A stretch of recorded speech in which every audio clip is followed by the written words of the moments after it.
National ಎಕ್ಸ್‌ಪ್ರೆಸ್‌ಗೆ ಸ್ವಾಗತ. ನಾನು ಲಾವಣ್ಯ. ಬಿಹಾರದಲ್ಲಿ ಎನ್ಡಿಎ ಹೊಸ ಸರ್ಕಾರ ರಚನೆಯತ್ತ ಅಂತಿಮ ಹೆಜ್ಜೆ ಇಡುವ ಸಾಧ್ಯತೆ ಇದ್ದು, ನಾಳೆ ಸಿಎಂ ನಿತೀಶ್ ಕುಮಾರ್ ನೇತೃತ್ವದಲ್ಲಿ ಕೊನೆಯ ಸಚಿವ ಸಂಪುಟ ಸಭೆ ನಡೆಯಲಿದೆ. ಇದಾದ ಬಳಿಕ ಅವರು ರಾಜ್ಯಪಾಲ ಲೆಫ್ಟಿನೆಂಟ್ ಜನರಲ್ ಸೈಯದ್ ಅತಾ ಹಸ್ನೈಲ್ ಅವರಿಗೆ ರಾಜೀನಾಮೆಯನ್ನ ಸಲ್ಲಿಸಲಿದ್ದಾರೆ. ಬುಧವಾರ ಹೊಸ ಸಿಎಂ ಪ್ರಮಾಣ ವಚನ ಸ್ವೀಕರಿಸಲಿದ್ದಾರೆ ಅಂತ ತಿಳಿದು ಬಂದಿದೆ. ಅಂಬೇಡ್ಕರ್ ಜಯಂತಿಯಂದು ನಾಳೆ ಕೊನೆಯ ಸಚಿವ ಸಂಪುಟ ಸಭೆ ನಡೆಯಲಿದೆ. ಅಂಬೇಡ್ಕರ್ ಪುತ್ಥಳಿಗೆ ಪುಷ್ಪಾರ್ಚನೆಯನ್ನ ಸಲ್ಲಿಸಿದ ಬಳಿಕ ಸಂಪುಟ ಸಭೆ ಆರಂಭಿಸಲಿದ್ದಾರೆ. ಇನ್ನು ಮಾರ್ಚ್ 30ರಂದು ನಿತೀಶ್ ಕುಮಾರ್ ತಮ್ಮ ವಿಧಾನ ಪರಿಷತ್ ಸದಸ್ಯ ಸ್ಥಾನಕ್ಕೆ ರಾಜೀನಾಮೆಯನ್ನ ಸಲ್ಲಿಸಿದ್ದು, ಏಪ್ರಿಲ್ 10ರಂದು ರಾಜ್ಯಸಭಾ ಸದಸ್ಯರಾಗಿ ಪ್ರಮಾಣ ವಚನವನ್ನ ಸ್ವೀಕರಿಸಿದ್ರು. ಈಗ ಸಂಪುಟ ಸಭೆಯಲ್ಲಿ ರಾಜ್ಯ ಅಭಿವೃದ್ಧಿಗೆ ಸಂಬಂಧಿಸಿದಂತೆ ಪ್ರಮುಖ ಕಾರ್ಯಸೂಚಿಗಳನ್ನು ಸಂಪುಟ ಸಭೆ ಕೈಗೆತ್ತಿಕೊಳ್ಳಲಿದೆ. ಸಭೆಯಲ್ಲಿ ಈಗ ರಾಜ್ಯದ ಸಮಗ್ರ ಮತ್ತು ಸರ್ವತೋಮುಖ ಅಭಿವೃದ್ಧಿಯ ಬಗ್ಗೆ ನಿತೀಶ್ ಅವರ ದೃಷ್ಟಿಕೋನ ಮತ್ತು ಕಳೆದ 2 ದಶಕಗಳಲ್ಲಿ ಬಿಹಾರದ ಪ್ರಗತಿಗೆ ಅವರು ನೀಡಿದಂತಹ ಕೊಡುಗೆಗಾಗಿ ಧನ್ಯವಾದಗಳನ್ನು ಅರ್ಪಿಸುವ ನಿರ್ಣಯ ಅಂಗೀಕರಿಸುವಂತಹ ಸಾಧ್ಯತೆಗಳಿವೆ. ಕರ್ನಾಟಕ ಕಾಂಗ್ರೆಸ್ನಲ್ಲಿ ಮಹತ್ವದ ರಾಜಕೀಯ ಬೆಳವಣಿಗೆಗಳು ನಡೆದಿದೆ. ನಾಯಕತ್ವ ಗೊಂದಲ, ದಾವಣಗೆರೆ ಜಟಾಪಟಿ ನಡುವೆ ಕಾಂಗ್ರೆಸ್ ಹಿರಿಯ ಶಾಸಕರು ಮಂತ್ರಿಗಿರಿ ಬೇಡಿಕೆಯೊಂದಿಗೆ ಈಗ ದೆಹಲಿ ಯಾತ್ರೆಯನ್ನ ಕೈಗೊಂಡಿದ್ದಾರೆ.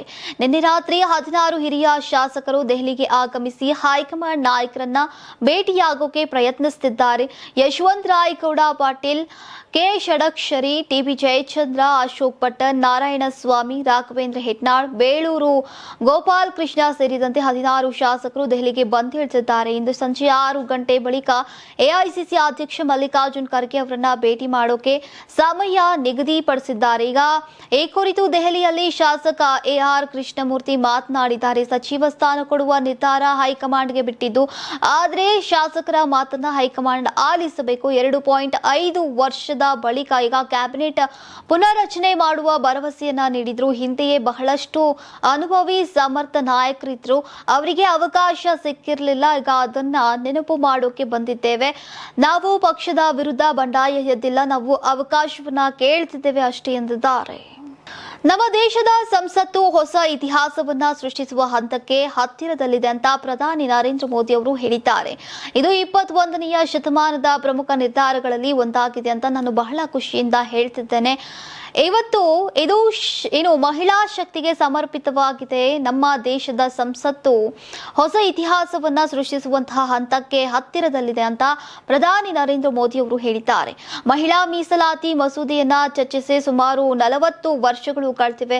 ಅದರಲ್ಲಿ ಎಲ್ಲಾ ಪಕ್ಷಗಳು ಮತ್ತು ತಲೆಮಾರುಗಳಿಂದ ಪ್ರಯತ್ನಗಳನ್ನ ಮಾಡಿವೆ. ಪ್ರತಿಯೊಂದು ಪಕ್ಷವು ಈ ಕಲ್ಪನೆಯನ್ನ ತನ್ನದೇ ಆದಂತಹ ರೀತಿಯಲ್ಲಿ ಮುಂದಿಟ್ಟಿದೆ. 30 ಮಿಲಿಯನ್ಗಳಿಗಿಂತಲೂ ಕೂಡ ಹೆಚ್ಚು ಮಹಿಳೆಯರು ಮನೆ ಮಾಲೀಕರಾಗಿದ್ದಾರೆ. ಸಾಮಾನ್ಯವಾಗಿ ತಂದೆ ಮತ್ತು ಮಗ ವ್ಯವಹಾರದ ಬಗ್ಗೆ ಚರ್ಚಿಸ್ತಾರೆ ಮತ್ತು ತಾಯಿ ಬಂದ್ರೆ ನೀವು ಹೋಗಿ ನಿಮಗೇನು ತಿಳಿಯೋದಿಲ್ಲ ಅಂತ ಹೇಳ್ತಾ ಇದ್ರು. ಈಗ ಅವರು ಆರ್ಥಿಕವಾಗಿ ಸಬಲರಾಗಿರೋದ್ರಿಂದ ಮಗ ಕೂಡ ತಾಯಿಯ ಅಭಿಪ್ರಾಯವನ್ನ ಕೇಳ್ತಾರೆ. ನಾನು ಗೃಹಸ್ಥನಲ್ಲ, ಆದರೆ ನನಗೆ ಎಲ್ಲವೂ ತಿಳಿದಿದೆ ಅಂತ ನಗೆ ಚಟಾಕಿಯನ್ನ ಹಾರಿಸಿದ್ರು. ಮುಖ್ಯಮಂತ್ರಿ ಹಿಮಂತ್ ಬಿಶ್ವಾ ಶರ್ಮಾ ಮತ್ತು ಅವರ ಪತ್ನಿ ವಿರುದ್ಧದ ಆರೋಪಗಳಿಗೆ ಈಗ ಸಂಬಂಧಿಸಿದ ಪ್ರಕರಣದಲ್ಲಿ ಪವನ್ ಖೇರಾ ಅವರಿಗೆ ನೀಡಲಾದಂತಹ ಸಾಗಣೆ ನಿರೀಕ್ಷಣಾ ಜಾಮೀನನ್ನ ಪ್ರಶ್ನಿಸಿ ಅಸ್ಸಾಂ ಸರ್ಕಾರ ಸುಪ್ರೀಂ ಕೋರ್ಟ್ಗೆ ಅರ್ಜಿಯನ್ನು ಸಲ್ಲಿಸಿದ ನಂತರ ಕಾಂಗ್ರೆಸ್ ನಾಯಕ ರಾಹುಲ್ ಗಾಂಧಿ ಸೋಮವಾರ ಪವನ್ ಖೇರಾ ಅವರೊಂದಿಗೆ ತಮ್ಮ ಪಕ್ಷ ನಿಲ್ಲತ್ತೆ ಅಂತ ಮತ್ತು ಬೆದರಿಕೆಗೆ ಒಳಗಾಗುವುದಿಲ್ಲ ಅಂತ ಹೇಳಿದ್ರು.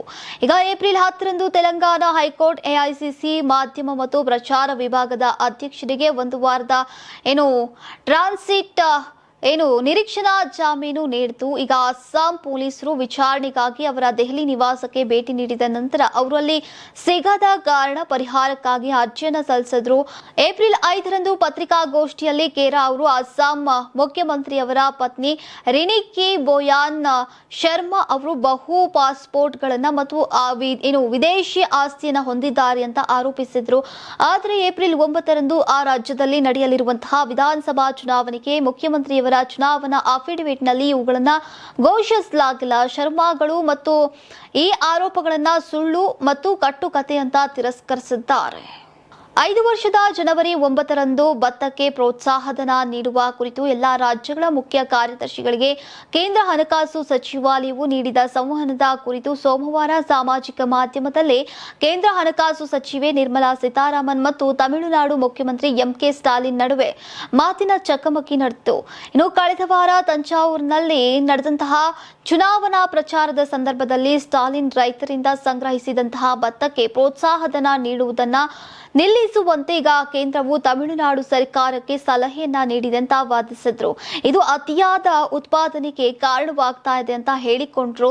ಭಾನುವಾರ ಸಂಜೆ ನಿರ್ಮಲಾ ಸೀತಾರಾಮನ್ ಸ್ಟಾಲಿನ್ ಅವರ ವಾದವನ್ನ ತಿರಸ್ಕರಿಸಿದ್ರು ಮತ್ತು ಅದನ್ನ ಆಧಾರರಹಿತ ಮತ್ತು ರಾಜಕೀಯ ಪ್ರೇರಿತ ಅಂತ ಕರೆದ್ರು. ದಳಪತಿ ವಿಜಯ್ ಅವರು ಟಿವಿಕೆ ಪಕ್ಷ ಸ್ಥಾಪಿಸಿ ತಮಿಳುನಾಡು ಚುನಾವಣೆಯಲ್ಲಿ ಸ್ಪರ್ಧೆಗೆ ಇಳಿದಿದ್ದಾರೆ. ಅವರು ನಿರಂತರವಾಗಿ ಪ್ರಚಾರ ಕಾರ್ಯದಲ್ಲಿ ಭಾಗಿಯಾಗ್ತಾ ಇದ್ದಾರೆ. ಅದೇ ರೀತಿ ಈಗ ದಳಪತಿ ವಿಜಯ್ ಅವರು ಸೈಕಲ್ ರೈಡ್ ಅನ್ನ ಮಾಡಿದ್ದಾರೆ. ಇದೇ ವೇಳೆ ಅಭಿಮಾನಿ ಎಸೆದಂತಹ ಹೂವಿನ ಮಾಲೆಯನ್ನ ಬಾಂಬ್ ಅಂತ ಭಾವಿಸಿ ದಳಪತಿ ವಿಜಯ್ ಅವರು ಸ್ಥಳದಿಂದ ಓಡ್ ಹೋಗಿದ್ದಾರೆ. ಈ ವಿಡಿಯೋ ಈಗ ಸೋಷಿಯಲ್ ಮೀಡಿಯಾದಲ್ಲಿ ಸಾಕಷ್ಟು ವೈರಲ್ ಆಗಿದೆ. ದಳಪತಿ ವಿಜಯ್ ಅವರು ಕನ್ಯಾಕುಮಾರಿಯಲ್ಲಿ ಚುನಾವಣಾ ಪ್ರಚಾರದಲ್ಲಿ ಭಾಗಿಯಾಗಿದ್ದಾರೆ.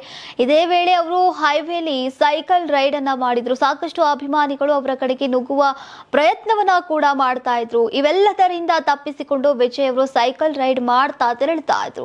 ಆಗ ಅಭಿಮಾನಿಯೋರ್ವ ಹೂವಿನ ಮಾಲೆಯನ್ನ ತೆಗೆದುಕೊಂಡು ಬಂದು ಎಸೆಯುವ ಪ್ರಯತ್ನವನ್ನ ಮಾಡಿದ್ದಾನೆ.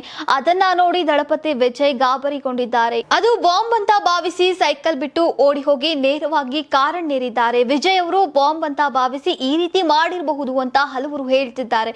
ಇನ್ನು ಕೆಲವರು ವಿಜಯ್ ಪರ ಬ್ಯಾಟ್ ಬೀಸಿದ್ದಾರೆ. ಅಲ್ಲಿ ಸಾಕಷ್ಟು ಜನ ಮುತ್ತಿಕೊಳ್ಳುವಂತಹ ಸೂಚನೆ ಸಿಕ್ಕಿದ್ದರಿಂದ ಈ ರೀತಿ ಮಾಡಿರಬಹುದು ಅಂತ ಕೆಲವರು ಹೇಳಿದ್ದಾರೆ. ಚುನಾವಣಾ ಅಕ್ರಮ ತಡೆಯೋಕೆ ಮತಗಟ್ಟೆಗಳಲ್ಲಿನ ಬೆರಳಚ್ಚು ಮತ್ತು ಕಣ್ಣಿನ ಪಾಪೆ ಅಂದ್ರೆ ಬಯೋಮೆಟ್ರಿಕ್ ಗುರುತಿನ ವ್ಯವಸ್ಥೆ ಜಾರಿಗೊಳಿಸೋಕೆ ಈಗ ನಿರ್ದೇಶನ ನೀಡುವಂತೆ ಕೋರಿ ಸಲ್ಲಿಸಲಾದಂತಹ ಸಾರ್ವಜನಿಕ ಹಿತಾಸಕ್ತಿ ಅರ್ಜಿ ಕುರಿತಂತೆ ಸುಪ್ರೀಂ ಕೋರ್ಟ್ ಸೋಮವಾರ ಚುನಾವಣಾ ಆಯೋಗ ಕೇಂದ್ರ ಸರ್ಕಾರಕ್ಕೆ ನೋಟಿಸ್ ಅನ್ನ ಜಾರಿ ಮಾಡಿದೆ. ವಕೀಲ ಅಶ್ವಿನಿ ಕುಮಾರ್ ಉಪಾಧ್ಯಾಯ ಅವರು ಸುಪ್ರೀಂ ಕೋರ್ಟ್ಗೆ ಸಾರ್ವಜನಿಕ ಹಿತಾಸಕ್ತಿ ಅರ್ಜಿಯ ಸಲ್ಲಿಸಿದ್ರು. ಈಗ ಸುಪ್ರೀಂ ಕೋರ್ಟ್ ಮುಖ್ಯ ನ್ಯಾಯಮೂರ್ತಿ ಸೂರ್ಯಕಾಂತ್ ಮತ್ತು ನ್ಯಾಯಮೂರ್ತಿ ಜೋಯ್ ಮಲ್ಯ ಬಾಗ್ಚಿ ಅವರನ್ನೊಳಗೊಂಡಂತಹ ಪೀಠವು ಅರ್ಜಿದಾರರ ವಾದವನ್ನು ಆಲಿಸಿದ ನಂತರ ಚುನಾವಣಾ ಆಯೋಗ ಕೇಂದ್ರ ಸರ್ಕಾರ ಮತ್ತು ರಾಜ್ಯ ಸರ್ಕಾರಗಳಿಂದ ಪ್ರತಿಕ್ರಿಯೆಯನ್ನ ಕೇಳಿದೆ.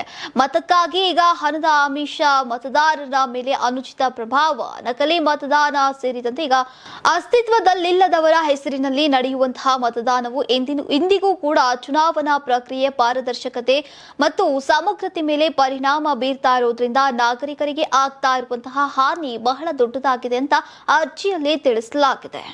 ವೇತನ ಹೆಚ್ಚಳಕ್ಕೆ ಆಗ್ರಹಿಸಿ ವಿವಿಧ ಖಾಸಗಿ ಕಂಪನಿ ನೌಕರರು ನಡೆಸ್ತಾ ಇದ್ದಂತಹ ಪ್ರತಿಭಟನೆ ಸೋಮವಾರ 3ನೇ ದಿನಕ್ಕೆ ಕಾಲಿಟ್ಟಿದೆ. ಕಳೆದ 2 ದಿನಗಳಿಂದ ಶಾಂತಿಯುತವಾಗಿ ನಡೀತಾ ಇದ್ದ ಪ್ರತಿಭಟನೆ ಇಂದು ಹಿಂಸಾತ್ಮಕ ರೂಪಕ್ಕೆ ತಿರುಗಿದೆ. ಹೆಚ್ಚಿನ ಸಂಖ್ಯೆಯಲ್ಲಿ ಬೀದಿಗಿಳಿದು ಈಗ ಹೋರಾಟ ನಡೆಸ್ತಾ ಇದ್ದಂತಹ ನೌಕರರನ್ನ ಚದರಿಸೋಕೆ ಪೊಲೀಸರು ಲಘು ಲಾಠಿ ಪ್ರಹಾರವನ್ನು ನಡೆಸಿದ್ದಾರೆ.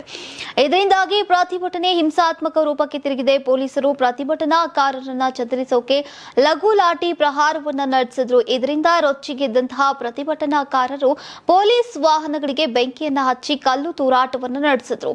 ಇನ್ನು ಹಲವು ವಾಹನಗಳಿಗೆ ಬೆಂಕಿ ಹಚ್ಚಿ ಆಕ್ರೋಶವನ್ನ ಹೊರಹಾಕಿದ್ರು. ಈ ವಿಡಿಯೋಗಳು ಸಾಮಾಜಿಕ ಜಾಲತಾಣದಲ್ಲೂ ಕೂಡ ಸದ್ದು ಮಾಡ್ತಾ ಇವೆ. ವರದಿಗಳ ಪ್ರಕಾರ ಈಗ ಸೆಕ್ಟರ್ 84ರಲ್ಲಿ ಕನಿಷ್ಠ 2 ವಾಹನಗಳಿಗೆ ಬೆಂಕಿ ಹಚ್ಚಲಾಗಿದೆ. ಈ ಮಧ್ಯ ನೋಯ್ಡಾ 2ನೇ ಬ್ಲಾಕ್ನ ವಿವಿಧ ಪ್ರದೇಶಗಳಲ್ಲಿ ನೌಕರರು ರಸ್ತೆಯನ್ನ ತಡೆದು ಪ್ರತಿಭಟನೆಯನ್ನ ನಡೆಸ್ತಾ ಇದ್ದಾರೆ. ಹಣದುಬ್ಬರದ ಸಮಯದಲ್ಲಿ ಪ್ರಸ್ತುತ ವೇತನ ಸಾಕಾಗಲ್ಲ, ಇದು ಜೀವನೋಪಾಯದ ಪರಿಣಾಮವನ್ನು ಬೀರ್ತಾ ಇದೆ. ಹೀಗಾಗಿ ವೇತನ ಹೆಚ್ಚಳ ಮಾಡುವಂತೆ ಮತ್ತು ಕೆಲಸ ಪರಿಸ್ಥಿತಿಗಳನ್ನು ಸುಧಾರಿಸುವಂತೆ ಒತ್ತಾಯಿಸಿ ಧಿಕ್ಕಾರವನ್ನ ಕೂಗಿದ್ದಾರೆ. ಯಮುನಾ ಎಕ್ಸ್ಪ್ರೆಸ್ ವೇನಲ್ಲಿ ಡಬಲ್ ಡೆಕ್ಕರ್ ಬಸ್ ಪಲ್ಟಿಯಾಗಿ ಭೀಕರ ಅಪಘಾತ ಸಂಭವಿಸಿದೆ. ಉತ್ತರ ಪ್ರದೇಶದ ಮಥುರಾ ಜಿಲ್ಲೆಯ ಯಮುನಾ ಎಕ್ಸ್ಪ್ರೆಸ್ ವೇನಲ್ಲಿ ಅಪಘಾತ ಸಂಭವಿಸಿದೆ. ನೋಯ್ಡಾದಿಂದ ಬಿಹಾರದ ದರ್ಭಂಗಾಗೆ ಹೊರಟಿದ್ದಂತಹ ಡಬಲ್ ಡೆಕ್ಕರ್ ಬಸ್ ನೌಜಿಲ್ ಪೊಲೀಸ್ ಠಾಣೆಯ ವ್ಯಾಪ್ತಿಯ ಕಿಲೋಮೀಟರ್ ಸಂಖ್ಯೆ 76ರ ಬಳಿ ನಿಯಂತ್ರಣ ತಪ್ಪಿ ಪಲ್ಟಿಯಾಯಿತು. ಈಗ ಈ ಬಸ್ನಲ್ಲಿ ಸುಮಾರು 72 ಪ್ರಯಾಣಿಕರು ಪ್ರಯಾಣಿಸ್ತಾ ಇದ್ರು. ಇವರಲ್ಲಿ 20 ಜನರು ಗಂಭೀರವಾಗಿ ಗಾಯಗೊಂಡಿದ್ದಾರೆ ಎಂಬ ಮಾಹಿತಿ ಲಭ್ಯವಾಗಿದೆ. ಸಂಜೆ ಸುಮಾರು 7:36ರ ವೇಳೆ ಈ ಅಪಘಾತ ಸಂಭವಿಸಿದೆ ಅಂತ ವರದಿಯಾಗಿದೆ. ಅಪಘಾತದ ಸುದ್ದಿ ತಿಳಿದ ಕೂಡಲೇ ನೌಜಿಲ್ ಪೊಲೀಸ್ ಠಾಣೆಯ ಸಿಬ್ಬಂದಿ ತುರ್ತುಗತಿಯಲ್ಲಿ ಸ್ಥಳಕ್ಕೆ ಧಾವಿಸಿ ರಕ್ಷಣಾ ಕಾರ್ಯಾಚರಣೆಯನ್ನ ಆರಂಭಿಸಿದ್ದಾರೆ. ಹೀಗೆ ಫಲ್ಟಿಯಾದ ಬಸ್ನ ಬಾಗಿಲುಗಳು ಜಾಮ್ ಆಗಿದ್ದರಿಂದ ಪೊಲೀಸರು ಕಿಟಕಿಗಳನ್ನ ಒಡೆದು ಒಳಗೆ ಸಿಲುಕಿದ್ದಂತಹ ಪ್ರಯಾಣಿಕರನ್ನ ಹೊರ ಕರೆತಂದಿದ್ದಾರೆ. ಈಗ ಸ್ಥಳೀಯ ಜನರು ರಕ್ಷಣಾ ಕಾರ್ಯದಲ್ಲಿ ಪೊಲೀಸ್ಗೆ ಸಹಕಾರವನ್ನ ನೀಡಿದ್ದಾರೆ. ಈ ಭೀಕರ ಅಪಘಾತದಲ್ಲಿ ಅದೃಷ್ಟವಶಾತ್ ಯಾರು ಕೂಡ ಸಾವನ್ನಪ್ಪಿಲ್ಲ. ಆದರೆ ಹಲವಾರು ಪ್ರಯಾಣಿಕರಿಗೆ ಸಣ್ಣ ಪುಟ್ಟ ಗಾಯಗಳಾಗಿವೆ ಅಂತ ತಿಳಿದು ಬಂದಿದೆ. ಮುಂಬೈನ ಕಲ್ಯಾಣ್ ಪ್ರದೇಶದಲ್ಲಿ ಸೋಮವಾರ ಬೆಳಗ್ಗೆ ಸಂಭವಿಸಿದಂತಹ ಟೆಂಪೋ ಟ್ರಾವೆಲರ್ ಮತ್ತು ಸಿಮೆಂಟ್ ಮಿಕ್ಸರ್ ನಡುವಿನ ಭೀಕರ ಅಪಘಾತದಲ್ಲಿ 11 ಮಂದಿ ಸಾವನ್ನಪ್ಪಿದ್ದಾರೆ. ಮುರ್ಬಾದ್ನ ಗೋವಿಲಿ ಗ್ರಾಮದ ರೈಟಾ ಸೇತುವೆಯ ಮೇಲೆ ಬೆಳಗ್ಗೆ 11:30ರ ಸುಮಾರಿಗೆ ಈ ಅಪಘಾತ ಸಂಭವಿಸಿದೆ. ಕಲ್ಯಾಣ್ನಿಂದ ಮುರ್ಬಾದ್ಗೆ ಪ್ರಯಾಣಿಕರನ್ನ ಹೊತ್ತೊಯ್ತಾ ಇದ್ದಂತಹ ಟೆಂಪೋ ಹಾಗೂ ಸಿಮೆಂಟ್ ಮಿಕ್ಸರ್ ಲಾರಿ ಮುಖಾಮುಖಿಯಾಗಿ ಡಿಕ್ಕಿಯಾಗಿದ್ದು ಕೂಡಲೇ ರಿಟ್ವಾಲಾ ಠಾಣಾ ಪೊಲೀಸರು ಸ್ಥಳಕ್ಕೆ ಧಾವಿಸಿ ರಕ್ಷಣಾ ಕಾರ್ಯಾಚರಣೆಯನ್ನು ನಡೆಸಿದ್ರು ಅಂತ ಜಿಲ್ಲಾ ಗ್ರಾಮೀಣ ಪೊಲೀಸ್ ಅಧಿಕಾರಿಯೊಬ್ಬರು ತಿಳಿಸಿದ್ದಾರೆ. ಇನ್ನು ಡಿಕ್ಕಿಯ ತೀವ್ರತೆ ಎಷ್ಟಿತ್ತು ಅಂತಂದ್ರೆ ಟೆಂಪೋ ಒಳಗಿದ್ದಂತಹ ಪ್ರಯಾಣಿಕರಿಗೆ ಜೀವ ಉಳಿಸಿಕೊಳ್ಳೋಕೆ ಒಂದು ಕ್ಷಣವೂ ಅವಕಾಶವಿರಲಿಲ್ಲ. ಮೃತರ ಶವಗಳನ್ನ ಮರಣೋತ್ತರ ಪರೀಕ್ಷೆಗೆ ಕಳುಹಿಸಲಾಗಿದೆ. ಮೃತರಲ್ಲಿ 3 ಮಹಿಳೆಯರು ಮತ್ತು 8 ಪುರುಷರು ಸೇರಿದ್ದಾರೆ. ಇವರಲ್ಲಿ 2 ಕಾಲೇಜು ವಿದ್ಯಾರ್ಥಿಗಳು ಮತ್ತು ಮುರ್ಬಾದ್ ತಹಶೀಲ್ದಾರ್ ಕಚೇರಿಯಲ್ಲಿ ಗುಮಾಸ್ತನಾಗಿ ಕೆಲಸ ಮಾಡ್ತಾ ಇದ್ದಂತಹ ಓರ್ವ ವ್ಯಕ್ತಿ ಇದ್ದಾರೆ. ಡಿಕ್ಕಿಯಿಂದ 2 ವಾಹನಗಳು ಅಕ್ಷರಶಃ ನುಜ್ಜುಗುಜ್ಜಾಗಿವೆ. ಈಗ ಅಪಘಾತದ ಶಬ್ದ ಜೋರಾಗಿದ್ದರಿಂದ ಸ್ಥಳಕ್ಕೆ ಧಾವಿಸಿದ ಸುತ್ತಮುತ್ತಲಿನ ಜನ ರಕ್ತದ ಮಡುವಿನಲ್ಲಿ ಸಿಲುಕಿದ್ದಂತಹ ಪ್ರಯಾಣಿಕರ ಜೀವ ಉಳಿಸೋಕೆ ಹರಸಾಹಸ ಪಟ್ಟರೂ ಕೂಡ 11 ಜನ ಸ್ಥಳದಲ್ಲೇ ಕೊನೆ ಉಸಿರೆಳೆದಿದ್ದಾರೆ. ನೀವು ಸಣ್ಣ ಆಗ್ಬೇಕಲ್ವಾ? ಅದು ಒಂದು ಉತ್ತಮ ಆಹಾರದಿಂದ ಸಣ್ಣ ಆಗ್ಬೇಕಲ್ವಾ? ಪ್ರತಿದಿನ ನಮ್ಮ ಜೀನಿ ಸ್ಲಿಮ್ ನ ಯೂಸ್ ಮಾಡಿ ಯಾವುದೇ ಸೈಡ್ ಎಫೆಕ್ಟ್ ಇಲ್ದಂಗೆ ನೀವು ಸಣ್ಣ ಆಗ್ತೀರಾ.